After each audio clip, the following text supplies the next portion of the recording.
So I think we'll get started as we hit the 11 o'clock mark and as students and individuals continue to come in over the next couple of minutes. So good morning, everybody. Great to see everyone's faces. On behalf of the faculty and staff of the Sidhu School of Business and Leadership, I want to welcome all of you today and thank you so much for participating in this session this morning. My name is Bridget Terrell and I serve as the Director of Professional Development and External Engagement here in the Sidhu School of Business and Leadership. We are thrilled to have Dr. Adekola and Mr. J. Sidhu with us this morning to share their welcome and positive thoughts with all of you today. So right now, what I'll do is just share my screen with you quickly so that I can show all of you the agenda for this morning's session.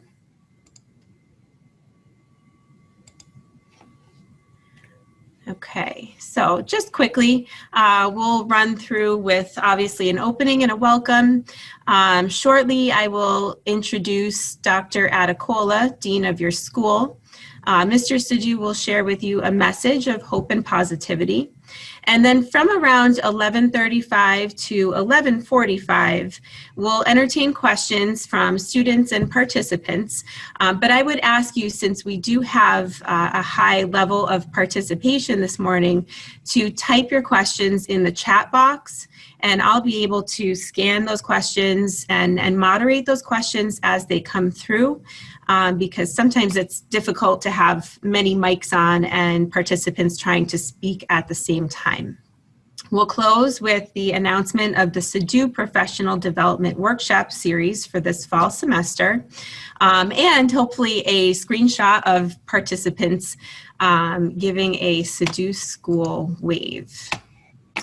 Okay. So before I introduce our Dean, Dr. Adekola, I have incorporated a poll. Let's see here today. So that our speakers can have a sense of our audience today. So you should see that pop right up on your screen, and I'll give just about 15 or 20 seconds to have you all answer that question so that our speakers have a sense of who is participating today. Okay. Okay, so it looks like we have about 53% seniors this morning, 22% faculty and staff, and then we have some juniors, some freshmen, and some sophomores with us this morning. So thank you all for participating in that. Share those quickly so you can see that. Okay, so without further ado, I want to introduce Dr. Adekola to all of you, Dean of the J.S. Sidhu School of Business and Leadership, who will share his sentiments with you this morning. Dr. Adekola? Good morning. Good morning to the J.S. Sidhu School of Business and Leadership family of students, faculty, and staff. And of course, the namesake of our business school, Mr. Sidhu.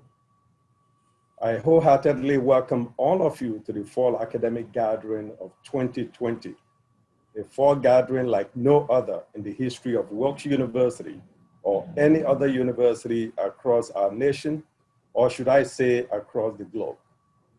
This indeed places all of us in an historic moment of time with a lexicon of COVID-19, which we will never forget as those who experienced something similar in 1918. With that being said, I hope you will maximize your kernel resiliency and pride. As the saying goes, tough time never lasts, tough people do. So let's all do our part in outlasting COVID-19.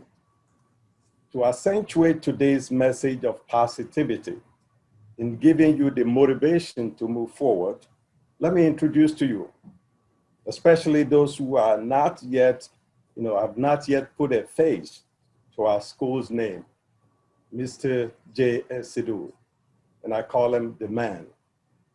Mr. Sidhu J, as many of his friends and classmates used to call him, was at one time a student of Wilkes University, just like all of you today.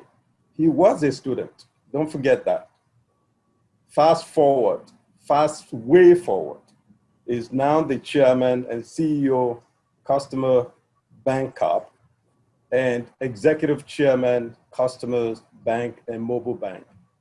Mr. J. Sidhu, it's my pleasure, it's my honor and gratitude to welcome you to the family of our students, faculty, and staff. Thank you for taking this opportunity and gracing, our welcoming day today. Mr. J. Sidhu.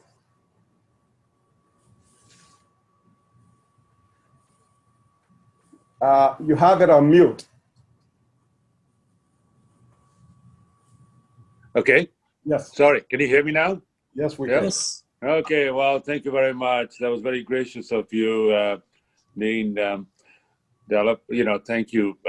You're so right. This reminds me of the day that I came in to Wilkes University, and many of you are full of anxiety about yourself, about your parents, about your family, about your friends, and about COVID-19 and what will be the impact and what will be your education. I got to tell you, this reminds me of the day that I came, and it happened to be the Friday before Labor Day weekend. And I landed up in Wilkes-Barre on a March bus from New York City, and everything was closed. And I had about $10 in my pocket. And the first day I spent in Wilkes-Barre, Pennsylvania, was at a homeless shelter next to Wilkes College, which used to be called Wilkes College at that time, at the YMCA. So like the dean said, tough times don't last, tough people do. I think every experience is a great learning experience, and even in tough times like today, your school has done everything possible for you and the safety of the faculty, the staff, and everything. And all we ask is that for you to please practice all the safety measures and other protocols that the school is suggesting to you, and this too shall pass. And in my opinion, we are only couple of weeks away, probably 2 months to 3 months away from a very safe vaccine. And I was speaking to a friend of mine in Dubai just yesterday, and he got vaccinated about 3 weeks ago, and he is doing great. So, there are several countries where vaccines have already been introduced. And there are thousands and thousands of Americans who've also participated in the phase 3 trials right now. And we will overcome this. No question about it. My prediction is by the end of the year.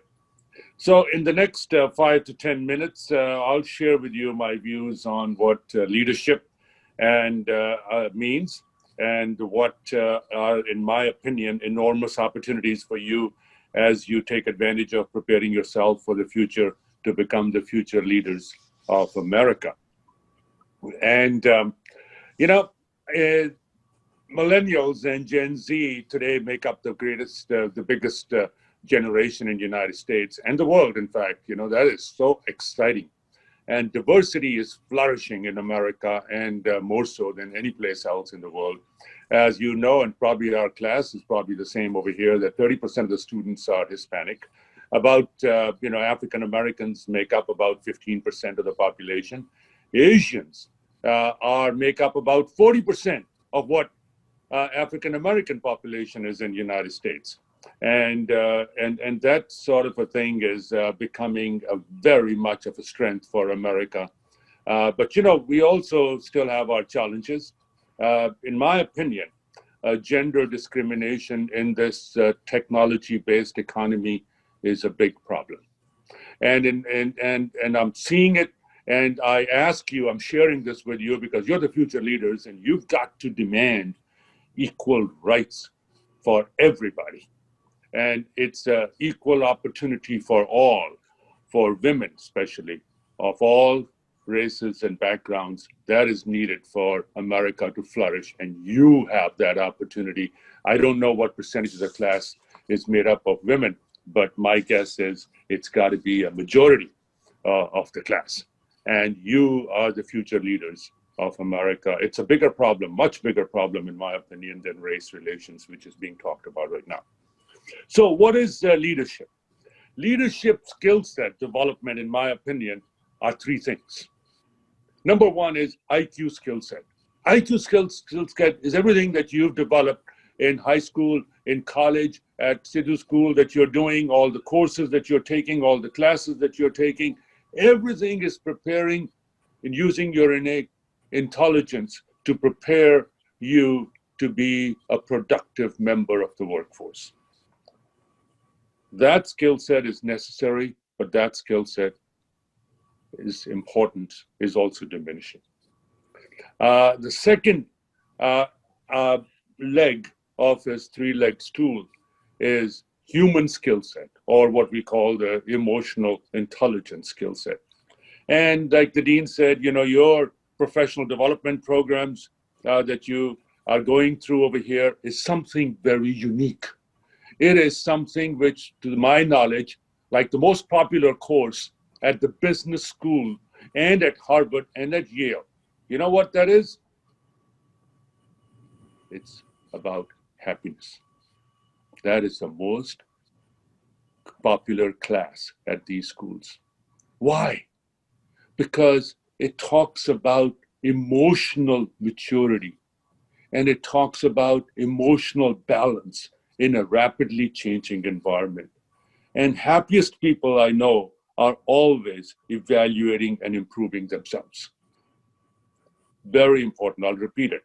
Happiest people I know are always evaluating and improving themselves. And unhappy people are usually evaluating and judging other people. They're playing victim's role. And that is happening a lot. But I ask you to be among those happier people, to take advantage of all the opportunities to develop your EQ skill sets.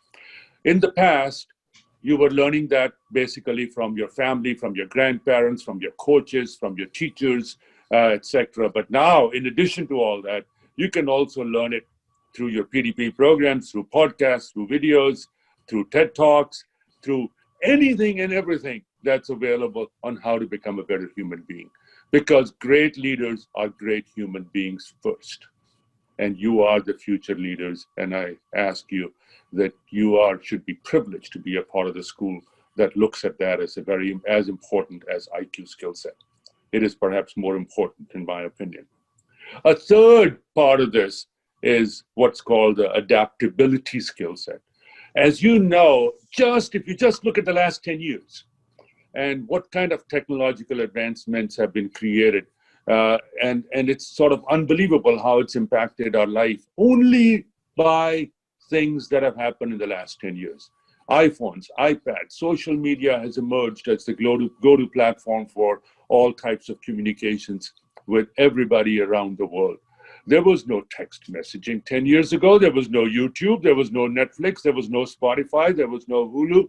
There was no video calls. There was no WhatsApp. There was no Google. There was no GPS.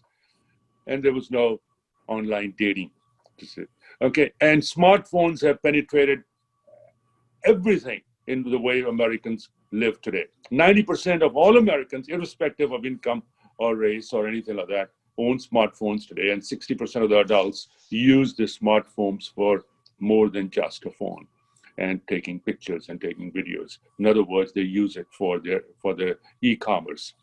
And technology platforms have given rise to also the gig economy, ride sharing, house sharing, car sharing, plane sharing. I think it's sharing of anything that is not utilized throughout the 24 hours or throughout the year, I think will have profound impact also on education, because schools are empty majority of the time in a year. And that'll create a lot of opportunities on how do you utilize the infrastructure, as an example, to really take advantage of your position. So from an adaptability skill set is this third skill set I talk about. So you've got to be able to take advantage of this. So in my opinion, I'd just like to share with you how the world, in my opinion, might look like by the time of 2025, which most of you, if not all of you, will be part of this growing smart economy. Number one is, like I said earlier, I think education, I think healthcare, I think leisure, I think routine work, I think automobile travel, they will all be extremely revolutionized. You can't even imagine. There might be no tires to inflate anymore. There could be tires that'll last and you just press a button and through 3D design, it'll change the kind that you need to go through a desert versus going through ice, versus going through rain, versus going through the regular water. Why shouldn't that? That's the technological advancement, and you are the ones who will be living in that world and taking advantage of it. In healthcare, I think it is awesome, the opportunities that all of you are going to have in healthcare to really change it and make it so much better. This is nonsense when they're talking about all the historical ways of insurance impacting healthcare. No, it is accessibility and immediate accessibility of healthcare and information available to healthcare practitioners, which will have the greatest impact, and costs will come down. Okay, as an example. And I've already talked about education. So number one is education, healthcare, leisure, routine work, car travel, everything is going to be extremely revolutionized in the next 5 years. Number two is, I think artificial intelligence and machine learning, which are integrated, will begin to completely digitize all the routine work which is being done. So either you've got to become very good at certain skills which are not needed, which are where you do not need college education. Otherwise, college education is going to become as basic as high school education was. Okay, so and routine work is going to be totally digitized, but not the EQ skill set and not the emotional skill set and not the adaptability skill set, because one thing machines can do is not be emotional and not be adaptable. Number three is, I think virtual reality will be an absolute reality. Travel. You want to travel, you're looking at brochures now. Otherwise, in the next year or two, you'll be looking at virtually everything where you're going. Planning for a wedding, you're not going to be looking at brochures. You'll be talking about how it's going to be and how everything is going on and whatnot. As an example, I think experiencing product usage, interactions with others, this is going to take e-commerce to the next level and technology to the next level. So virtual reality is an absolute reality. I think space travel, I think the SpaceX mission to go to the space station, it's going to have an enormous impact on our lives. And all the other developments that we haven't even thought about right now are going to be there. And so I think you all will have an opportunity to go in the space for leisure. And that is amazing as an example. And GPS has now gone to a new level. And last thing is, I think within the next 5 years, there will be an absolute realization that the best leaders are those who have IQ skills, EQ skills, and are extremely adaptable. And that will be talked about, not just at Harvard and at Sidhu School, but all over the world. Okay, you are privileged to be able to take advantage of the education programs that are being made available to you. And I ask you that please, it'll be nothing would please us more that you would consider applying for summer internships at our company. You would consider coming to our company to work with us. And most important is also that you will take full advantage of all that future has to offer to you. So the future is here for you to grab. Our challenges in our country are up to you to cure. Opportunities are absolutely enormous. And like the dean said, tough times don't last, tough people do. And good luck to you, and be healthy, be safe, and most important, be happy. Thank you. Now you're on mute. Thank you, Mr. Sidhu. So if we can get some questions going in the chat box, I see one coming in right here. If you have a little bit more time to spend with us, we do have one coming in. A question about students graduating in May. Are there opportunities for employment that might not have existed before the pandemic, in your opinion? Oh, yes, definitely. I'll tell you what, the opportunities in the past were very much still business as usual, and it was like the pace of change is going to continue to accelerate at the same pace as in the past. What we've learned is with the pandemic is that change is inevitable, and that we can adapt much, much quicker to change. Even the experts, look at healthcare, even the experts were talking about it will take us 3 years, up to 2 to 3 years just to develop a vaccine. And here we are sitting in 6 months from now, and we are talking about within the next 2-3 months, there'll be a vaccine. People were talking about that remote work is going to be continuing to increase in the next a slow pace, and maybe in the next 3 to 5 years, 30% would be remote. Right now at our company, 85% are working remotely. So the kind of jobs which will be available will be the jobs in digital world, digitization of everything. So I ask you to just Google and look at podcasts, look at TED Talks, do some reading and research on digital impact of digitization on every single industry that you are interested in, whether it's government, whether it's not for profit, whether it's for profit, and you will have that. I think another one would be in entrepreneurship. I think the opportunities for entrepreneurship are absolutely enormous. Third thing is what we are calling intrapreneurship. I think companies are setting up little situations or little companies within the companies to try to innovate. And they're seeing that the innovation out of the garage is what started off the innovation in the manufacturing, and now it's innovation out of your library or living room or your kitchen table is expanding throughout. And how do you take advantage of it? So I'll never, ever not challenge status quo, and you will have a huge opportunity to help someone and succeed and become a major contributor to the company or to the society or to the organization. Thank you. Okay, so we have another a great question here that is in reference to a comment that you made earlier when you were welcoming everyone.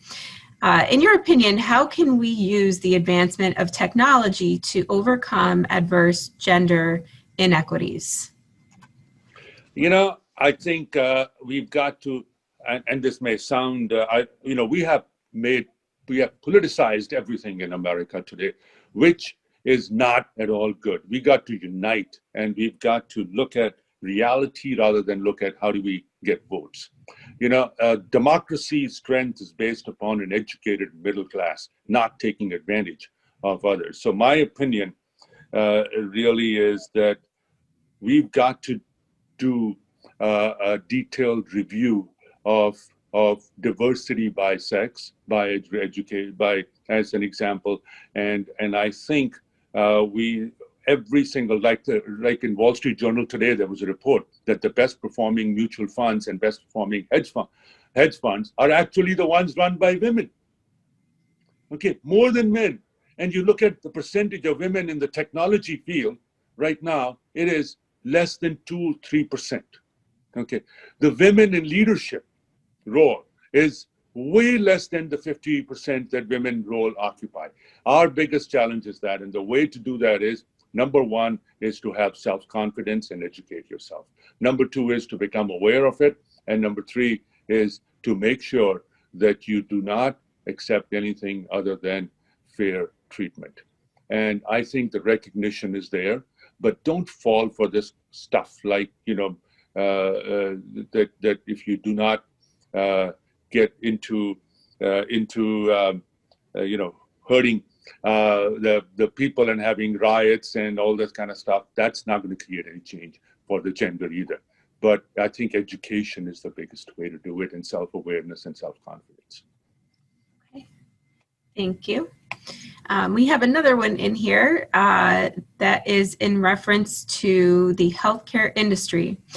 So since you say there are great opportunities to work in healthcare, how would a business major who doesn't necessarily have a concentration or background in healthcare begin to get their foot in the door in a healthcare setting as opposed to a general business management office setting?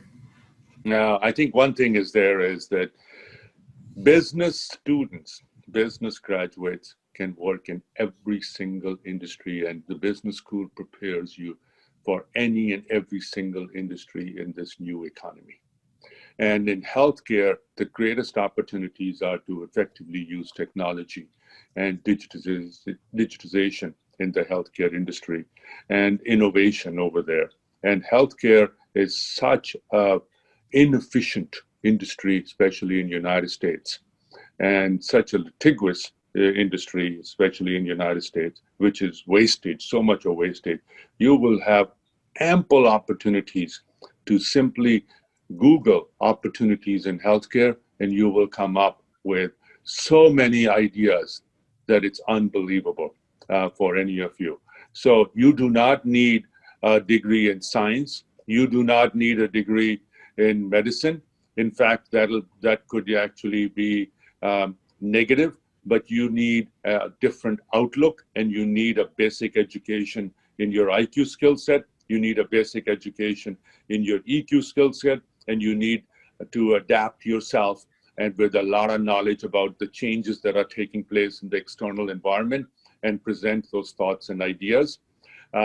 And for those who are very interested, in fact, there is a seminar, video conference going on how technology is changing healthcare, and I can give you access to that, which is put together by FT Partners, which is an investment bank out of San Francisco, as an example, just taking place where some innovators are talking about how they intend to change the healthcare delivery system. Wonderful. Okay, so this is a personal one that I happen to have as we ask everyone else to continue to put their questions in the chat box.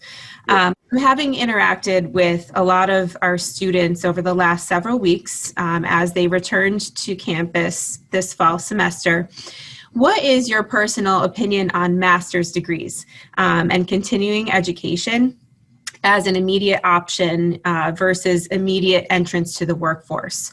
We have really an overwhelming population of students who are now looking into MBAs and master's degrees that maybe otherwise would not have done so to sort of put off that looking for careers and opportunities for this coming May. You know, this is a topic that the Dean Wilkes President Grant and I were actually talking about a little at one time a couple of weeks ago. Mm-hmm. And in our opinion, and I think your school is looking at this sort of a thing, I believe so, that rather than calling it master's degrees, it's called educating yourself and preparing yourself for the workforce of the future. And I think every single profession, whether it's medicine, whether it's pharmacy, whether it's sciences, whether it's liberal arts, can use the education of psychology, education of emotional maturity, education of basic business, education about technology's impact on society and how can you improve things. So I think master's degrees or master's like programs in business and in digitization especially, and in human relations especially, in development of your emotional sense and adaptability skills especially, and basic business skills, all of those together one should definitely take advantage of, because that'll help you prepare for the world. But I think the challenge is it's putting the onus back on you. What you learn in a classroom is only maybe 25% of what you need to learn. What you can learn from your family, from your friends, is another maybe 15, 20%. And the other 50% is what's available to you that you must take advantage of. And that's available to you in this world through the technology, through digital technology.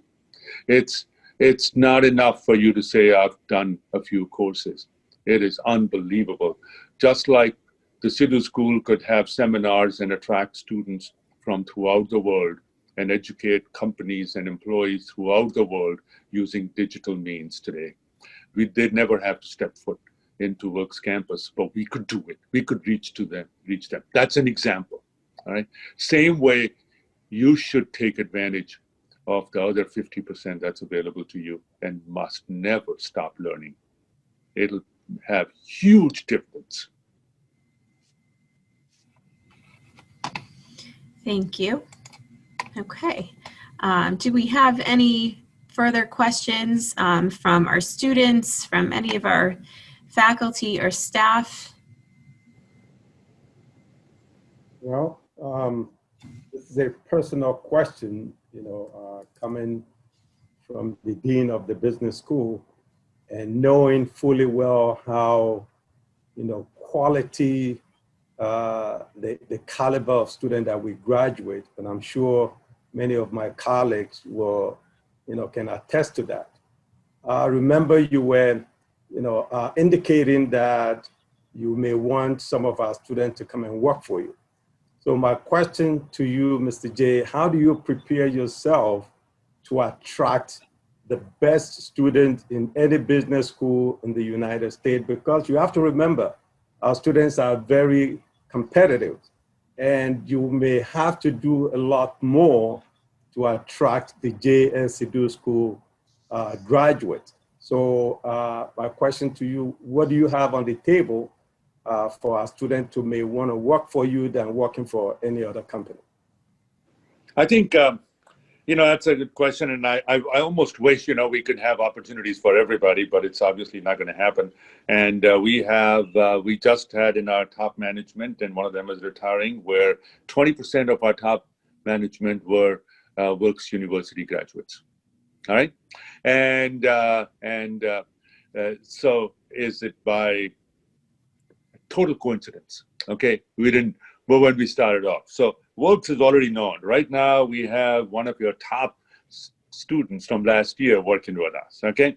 And I would like to say is that we will give preference, without any doubt, to Sidhu School graduates. You should prepare yourself.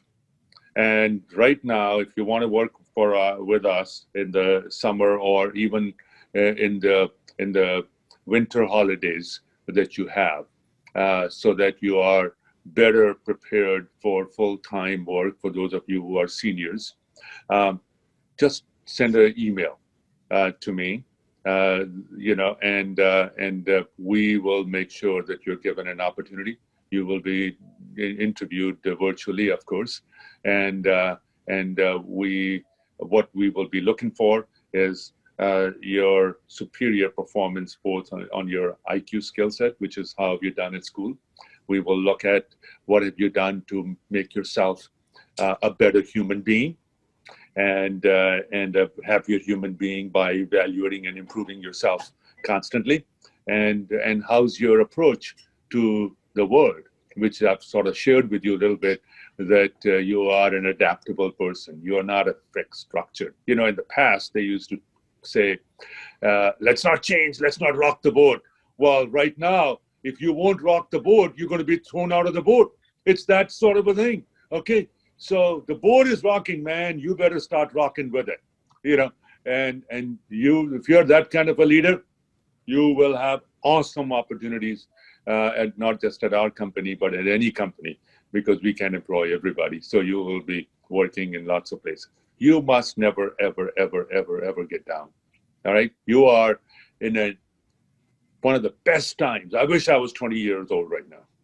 Okay, this is how exciting these times are, and what an opportunity to be dealing with adversity at a young age, right? Then adversity comes to you now in the external environment. Anytime you'll say is, hey guys and gals, remember how we dealt with it? We never gave up. We did the schools, we kept the economy going. Can you imagine that? We went from 16% unemployment to 8% today in 2 months, 3 months. New York Times won't write about it, but that's a fact. Okay, you can learn a lot from this sort of a resiliency that this country has, and prepare yourself from that and have a positive outlook. Wonderful. Did I answer the question, Abel? You're on mute now. Okay. Yeah. Well, the second part is the answer I have not gotten. And the second part of it is that, as you've already indicated, as students are cream of the crop, going out there. So what are you going to do to, the other part of it, granting the fact that they're going to get themselves prepared, how do you, position your company to be able to, I know you've been attracting them, and part of it they enjoy, coming to the namesake. So what I'm trying to get at is that, are you going to be competitive, salary-wise, benefit-wise, for a student to make your company the first choice, of a place they want to work for? Guaranteed. That goes without saying.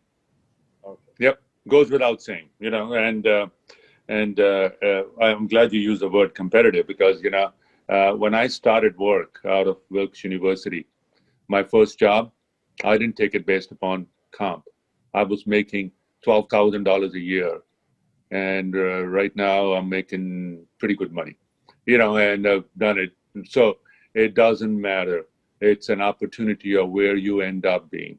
Okay, for those people who look at maximization of your income in the shortest period of time, may or may not be the most successful people, in my opinion. Once again, it is the happiest people I know are always evaluating and improving themselves. And that talks about the environment that you are in, rather than blame like, oh my God, they don't have the better offices, or they don't have this and that and that. The same way, like, people look at some faculty members and say, oh, this one is very tough on me, or they didn't teach this. Well, darn it, it's your job to take the full advantage. Go talk to them. Don't complain. Do something about it. But we are a very competitive company. We started a digital company from scratch, what I was sharing this with you, which is a bank, which is a digital bank, and it's becoming a New York Stock Exchange company. We started 3 years ago, and today it's becoming a New York Stock Exchange company in November, called BM Technologies, or Bank Mobile Technologies. Not bad. Okay, so that sort of an opportunity is there. Are they the highest paid people? No, but once they go public, they'll definitely be multimillionaires. The people who got engaged and worked very, very hard to take advantage of that opportunity. Thank you. Thank you so much. It's really my privilege to be affiliated. Another question for you, right, Bridget? I just saw a question pop up. Okay. See. And the question says, in your opinion, what is your opinion on the current stock market with the current situation going on? And is there any advice you can give to a student looking to enter into the investment market and get their foot in the door? And the second question, if you can, put them together. In your opinion, how would global relations change in response to COVID-19 in the forms of travel, education, and all of that? Yeah. Remind me if I forget to answer the second part of the question, but because they're sort of slightly different. But I think on the stock market, okay, I personally think that we've gotten too far in the front ahead of ourselves, and stock market is made up of frequency traders. Okay, and there's so-called momentum players, as they call it, and they call themselves smart money, but I think it's dumb money chasing certain situations. So, in my opinion, fundamentals are always going to be very important in evaluating the value of equities, and that is not going to change. But right now, it is out of whack.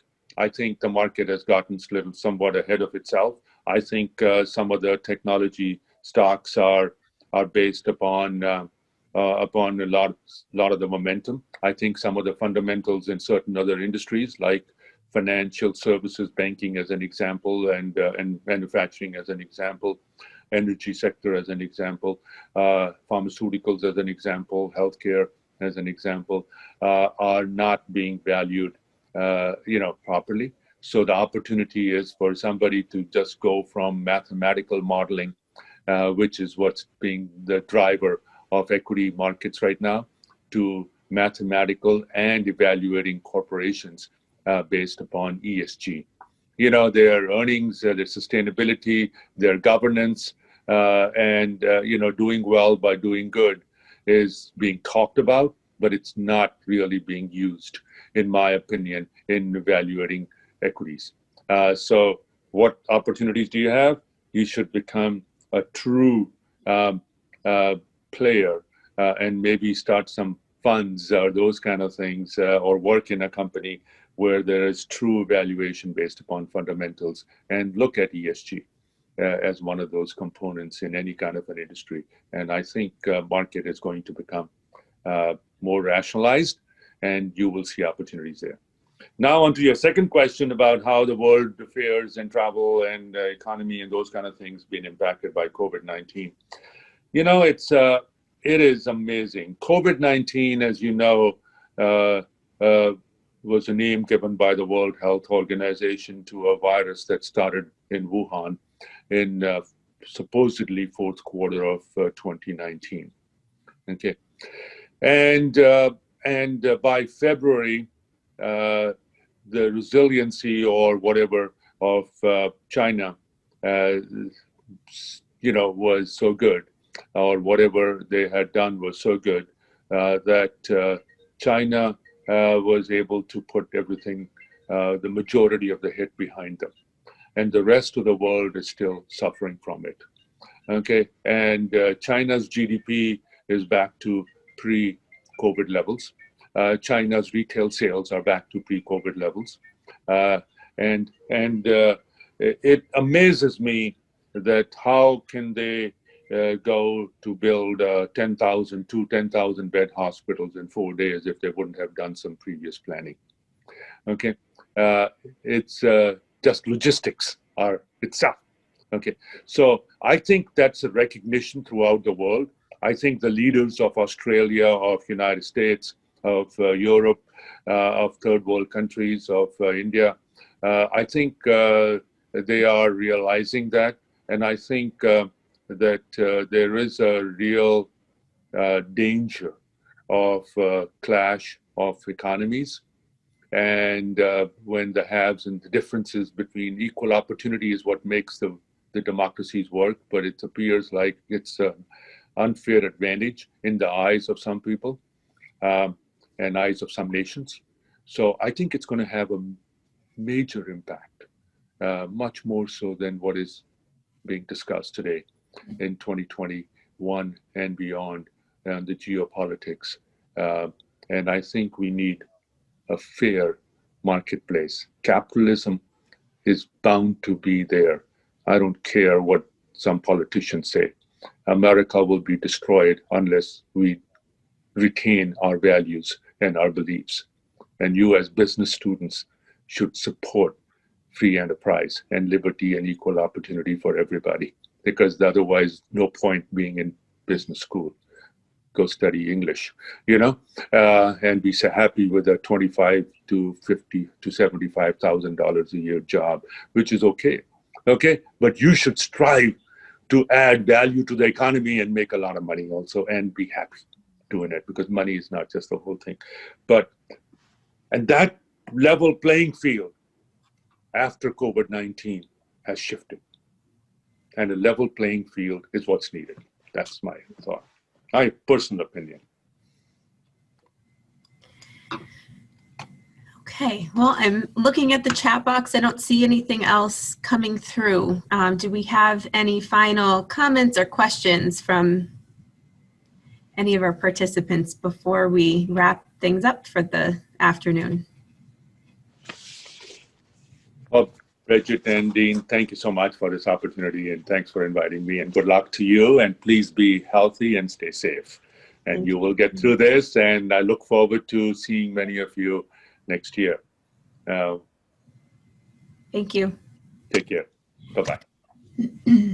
Well, everyone, as we have reached the end of our time, thank you so much for attending this afternoon. And Mr. Sidhu's comments and discussion today really gave a perfect segue to our next announcement here. I will share my screen with you all again. Let's see here. To announce our Sidhu Professional Development Tuesdays. So the perfect announcement to personal improvement, professional development, have really developed a way to continue to engage our students and support all of you during this time with developmental opportunities, small panels of industry professionals and leaders to help advance you and to help give opportunities and training in specific areas.